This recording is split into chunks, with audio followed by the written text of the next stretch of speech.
अपनी बात कहते हुए अनिल गौतम के साथ कार से बाहर निकलने लगा, लेकिन तभी सामने खड़ी काली कार से एक खूबसूरत लड़की निकलकर उनकी तरफ बढ़ने लगी। गौतम और अनिल हैरानी से उस लड़की को देखने लगे, लेकिन अब तक लड़की का चेहरा दिखाई नहीं दे रहा था। लेकिन कुछ कदम चलने के बाद गौतम को उस लड़की का चेहरा साफ दिख गया और उसका चेहरा देखते ही गौतम के पैरों तले जमीन खिसक गई। दरअसल ये लड़की कोई और नहीं याशी ही थी, जो उम्मेद भवन से निकलकर गौतम तक आ पहुंची थी। याशी को उसके सामने देख गौतम अनिल को देखने लगा। ओह गॉड, ये मुसीबत यहाँ। कहीं इसने दीप शिखा के बारे में डैडी जी के सामने कुछ कहा तो अवनी मुझसे दूर।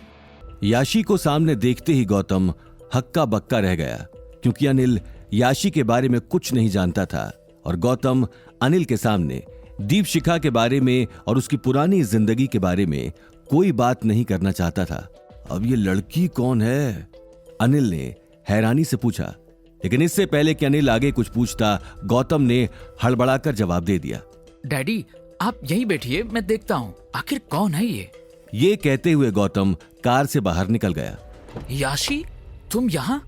अब ये क्या मजाक है? इस तरह से मेरा पीछा करना और ये कार सामने लगा देना। गौतम की आवाज में गुस्सा था। याशी ये देखकर सकपका गई। गौतम, मैं यहाँ तुम्हें सॉरी कहने आई हूँ। वो ऑक्शन में तुम्हारे साथ पता नहीं क्या क्या हुआ। उन लोगों ने अनजाने में पता नहीं तुम्हें क्या क्या कह दिया। याशी ने उसे समझाते हुए जवाब दिया। तुम्हें कैसे पता कि मेरे साथ ऑक्शन में क्या हुआ है? वो दरअसल उस ऑक्शन में मैं चीफ गेस्ट थी, लेकिन जब मैंने तुम्हें वहां नहीं देखा तो फिर मुझे मैनेजर ने वो सब बताया। सॉरी, पता नहीं शायद इन गधों को काम करना भी नहीं आता है। याशी ने एक एक बात उसे समझाते हुए कही। सॉरी? तुम्हारे मुंह से पहली बार ये शब्द सुन रहा हूँ। मुझे नहीं पता था कि तुम किसी को सॉरी भी बोलती हो। गौतम की बात सुनते ही याशी नजरें चुराकर अपने आसपास देखने लगी। एनीवे, मुझे कोई फर्क नहीं पड़ता उन लोगों ने क्या कहा और क्यों कहा। बस फर्क इस बात का पड़ा है कि मैं अपने ससुर के साथ आया था और उन लोगों ने मेरे ससुर के सामने ये सब कहा। खैर छोड़ो, वो बात भी मैं वहीं छोड़ आया था। गौतम की बात सुनकर याशी की सांस में सांस आ गई। उसे इसी बात का डर लग रहा था कि गौतम ऑक्शन में हुई बात का बुरा न मान ले और इस बात का दीपशिखा को पता न लग जाए। वहीं दूसरी तरफ अनिल से रहा नहीं जा रहा था। कुछ देर कार में बैठने के बाद वो भी बाहर आ गया। अनिल को देखते ही याशी ने अपने बात करने का टोन चेंज कर लिया। देखो गौतम, इस तरह के बड़े बड़े ऑक्शन और पार्टीज में ऐसा ही होता है। यहाँ बड़े बड़े लोग अपना नाम और गुरूर दिखाने के लिए आते हैं, लेकिन तुम्हें भी यहाँ आने से पहले थोड़ा ध्यान रखना चाहिए था। यहाँ के तौर तरीके बहुत अलग हैं। तुम्हें वो याशी ने समझाते हुए अपनी बात कही। उसकी बात सुनकर गौतम बार बार अनिल को देख रहा था।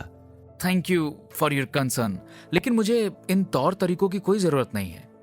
मैं जैसा हूं बहुत खुश हूं और आगे जाकर भी ऐसा ही रहूंगा। मैं लोगों के लिए अपने आप को बदल नहीं सकता और तुम प्लीज बार बार ये बात मुझे याद मत दिलाया करो। मेरी लाइफ में बहुत पीस है। Thank you. ये बात कहते हुए गौतम कार की तरफ बढ़ गया। वो जिस जिंदगी को छोड़कर आया था, याशी और दीपशिखा बार बार उसे उसी जिंदगी की याद दिला रहे थे, लेकिन अब गौतम भी इन सारी बातों से तंग आ चुका था। याशी गौतम का ये नेचर देखकर कुछ कह नहीं पाई, लेकिन जैसे ही उसने आगे बढ़कर गौतम को रोकने की कोशिश की, गौतम कार के दरवाजे के पास जाकर खड़ा हो गया। चलिए डैडी, घर चलते हैं। हाँ बेटा, अनिल ने तुरंत जवाब दिया और याशी को देखने लगा।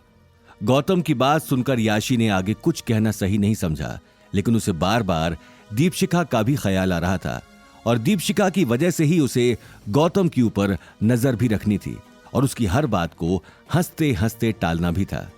वैसे तो याशी भी सीधे मुंह किसी से बात नहीं करती थी, लेकिन गौतम की बात के आगे उसे भी अपना सिर झुकाना पड़ा। लेकिन तभी उसकी नजर अनिल पर चली गई। वो समझ गई थी कि गौतम की नाराजगी अभी तक खत्म नहीं हुई थी, इसलिए वो अपनी बात कहने के लिए अनिल के पास चली गई।